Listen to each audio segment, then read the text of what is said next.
안녕하세요. 김영수의 표현 기법. 지금은 투시도 시간입니다. 이소점 평면 도법에 대하여 알아보는 중인데요. 뷰 포인트가 중요하다고 했습니다. 방향의 변화됐을 때 또는 거리가 가까워지거나 멀어졌을 때 나타나는 왜곡 현상, 그 다음에 화면이 이동했을 때 크기 변화, 여기까지 알아봤는데요.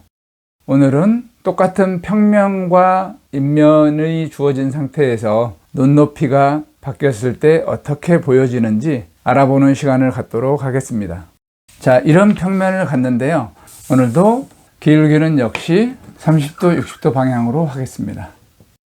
평면도법 시작할 때 1.5m 높이에서 보기도 하고 위에서 내려다 보기도 했는데요. 자, 한 번 더 눈높이 변화를 가져보도록 하겠습니다. 오늘의 평면도는 앞뒤에 약간의 구조 변화가 있네요. 도면의 대략 중심점을 구하고요. 중심 시선을 내리는 작업을 한다고 그랬죠. 다음에 대략 30도 정도 화각으로 그려보도록 하겠습니다. 스탠딩 포인트는 이곳으로 하고요. 항상 이렇게 맨 좌측과 맨 우측에 비주얼 라인을 그려주고요. 화면은 이런 정도로 한번 잡아보겠습니다. 화면 안에는 라운드 라인과 호리존 라인이 있죠. 여기까지 구해지면 와구전원선과 평행한 선을 스탠딩 포인트로부터 그려주면 화면과 만나는 점이 소실점이라고 한다고 했지요. 여기가 베니싱 포인트가 되겠습니다.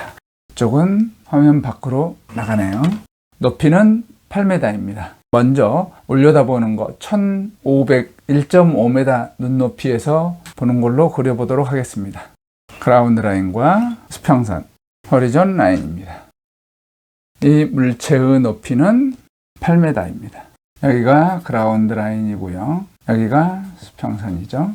수평선이 구해졌으니까 화면상에 있는 소실점을 평선상으로 옮기도록 하겠습니다. 자, 그럼 수평선과 만나는 점이 베니싱 포인트가 되는 거죠. 자, 그러면 메저링 라인, 즉 H선을 내려줘야 되겠죠. 이렇게 들어가면서 만나는 이게 H선. 메저링 라인이 여기서는 이렇게 들어가니까 교차점, 여기가 메저링 라인이 되지요. H선이라고 하기로 했죠. 물론 이쪽 소점이 없으니까 이 선에 연장되는 여기도 H선, 메저링 라인이 있을 수가 있습니다. 자, 그러면 이제 아래쪽 메저링 라인과 그라운드 라인과의 교점이 있었죠. 여기는 나오다가 이 점 있고 들어가다가 이 점 있는데 들어가는 점은 안 보이죠? 올려다보고 있으니까요. 그러면 왼쪽 이 면 앞쪽 모서리점을 지나는 비주얼 라인 시선도 그리도록 하겠습니다. 이만큼이네요. 이 모서리는 여기고 이렇게 되죠. 이렇게 되고요. 이쪽 보이는 부분은 이 정도가 됩니다. 자, 그러면 여기는 이 정도가 보이는 거죠. 여기에서는 나오다가 이 점 있는 거니까 이 선은 연결을 하면 되죠. 여기서 이만큼만 있는 거니까 이것도 마찬가지 비주얼 라인을 그리도록 하겠습니다.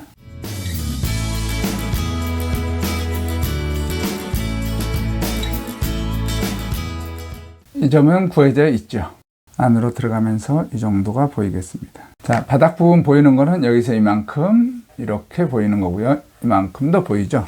저번에도 말씀드렸지만 평면도법은 실제 이렇게 그리면서 비주얼 라인을 그려놓으면 벌써 보이는 범위까지도 다 알 수가 있습니다.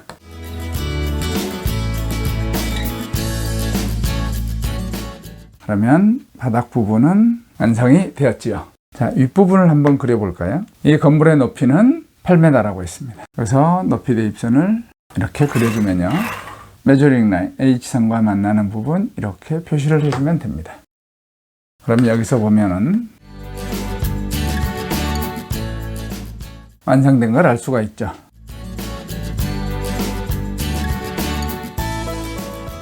완성이 됐죠. 전면의 옥상 부분은 여기에서도 이렇게 들어가면 되고요. 실제 보이는 선은 이만큼 보이죠.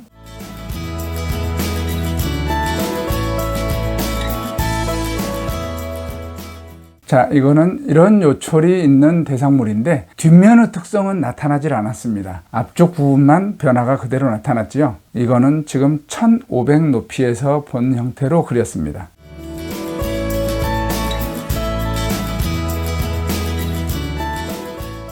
자, 이번에는 눈높이를 살짝 한번 중간 정도로 올라가 볼까요?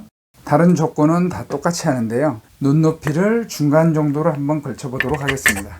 이 대상무르 높이가 8m인데요. 정확하게 중간 정도로 올라가 볼까요? 4m 정도로 한번 해보도록 하겠습니다. 수평선을 4m로 한번 해보겠습니다. 그럼 그라운드 라인은 똑같이 이렇게 되고요.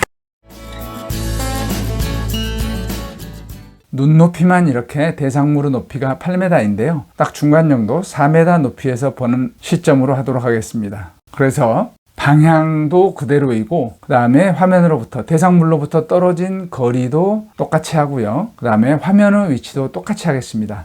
단지 눈높이만 약간 바꾸는 걸로 해보도록 하겠습니다. 여기서도 마찬가지 화면이라든가 거리 변화가 없으니까 이 메저링 라인 높이 대입선 H선은 같은 조건이 되겠죠. 같이 하도록 하겠습니다.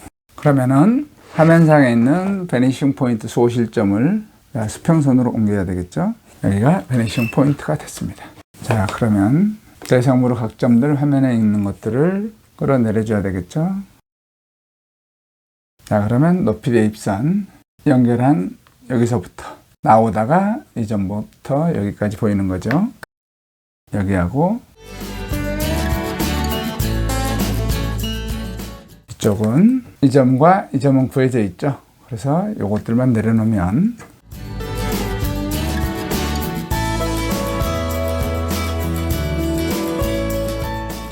이 점에서부터 이 점까지 연결하다가 이만큼 보이는 거죠.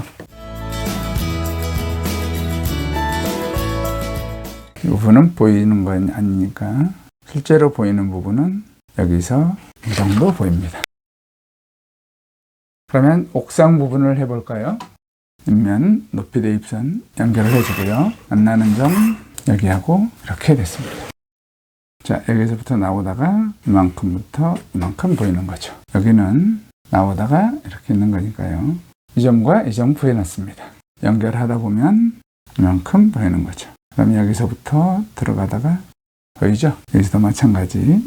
여기는 보이는 부분은 아니니까 이 정도로만 표시를 해놓고 옥상 부분 보이는 거 그려졌고요. 바닥 부분도 다 그려졌죠? 수직선들만 연결하면 되겠습니다. 자, 눈높이를 중간으로 했더니 크게 어떤 다이내믹한 느낌은 없죠. 이 정도 되면은 조금 더 거리를 가까이 접근해서 약간 더 과장하는 방법을 해도 무난할 것 같습니다. 역시 이 그림에서도 눈높이가 이 건물 대상무르 중간에 있으니까 이 건물 뒤쪽에 있는 이런 변화는 알 수가 없네요.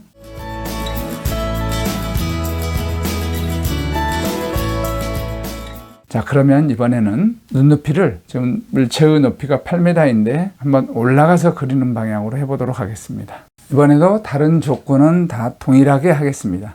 눈높이만 여기가 지금 현재 대상무르 높이가 8m인데요. 이번에는 한 15m 정도 높이로 올라가 볼까요?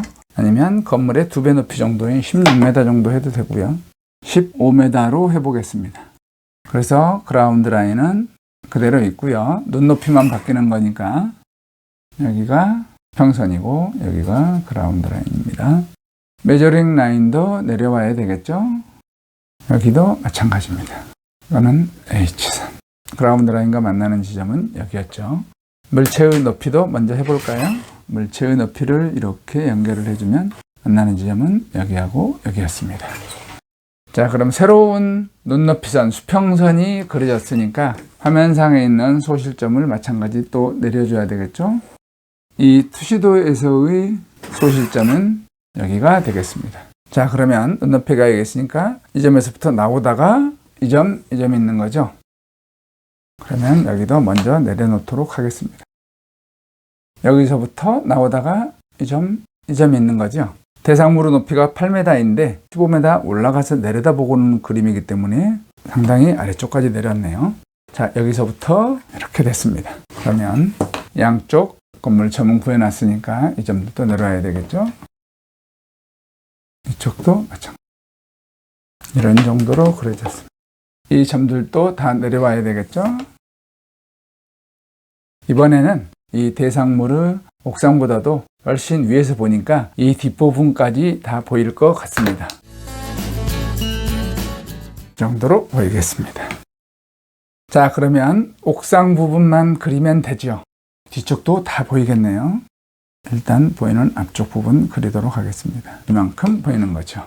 뒤쪽도 보이니까 스탠딩 포인트로부터 뒤에 있는 점들을 연결하는 비주얼 라인 시선을 내려야지요. 화면으로 내려주고요. 화면까지만 연결하면 되는 겁니다. 메저링 라인 H선을 기준으로 해서 나오다가 있고 들어가다 있는 거니까 이 정도로 하면 되겠습니다. 그러면 높이를 대입한 선과 메저링 라인 H선의 교차점 이렇게 하면 위쪽 부분이 그려졌죠. 그러면 이 점도 구해졌고 이 점도 구해졌으니까 이 점들이 다 찾아졌죠. 이렇게 연결하면 다 그린 게 되겠습니다. 극상 부분에서만 찾아놓으면 되죠. 여기도 마찬가지고요. 여기도 이 정도만 찾아놓으면 되겠습니다. 이만큼부터 여기까지 있었죠. 그러면 다 일치가 되죠.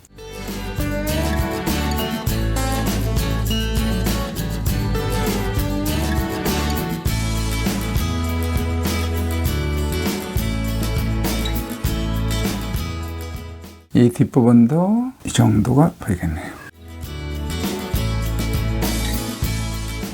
자, 이렇게 세 가지 형태로 눈높이를 바꿔가면서 그려봤는데요. 자, 이렇게 올려다보는 것들은 큰 무리가 없죠. 이 정도 되면은 거리가 약간 조금 더 가까이 접근을 해도 괜찮습니다. 위쪽 변화, 아래쪽은 거의 밋밋한 변화죠. 이런 데는 앞쪽에 도로라든가 인도 같은 거 있어도 큰 문제가 없고요. 그 다음에 높이가, 폭 대비 높이가 낮은 건물이니까 이 정도 되면 거리를 조금 가까이 가도 되고요. 지금 이런 정도 되면은 역시 마찬가지 거리를 이거보다도 오히려 더 가까이 가도 큰 무리는 없어 보일 듯 합니다.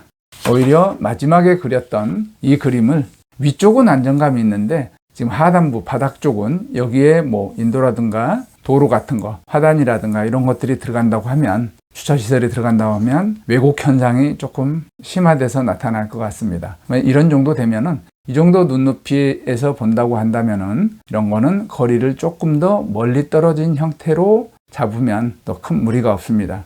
끝까지 시청을 해주셔서 대단히 감사합니다. 여러분의 구독과 좋아요는 이 영상을 제작하는 데 큰 도움이 됩니다. 다음 시간에 만나요.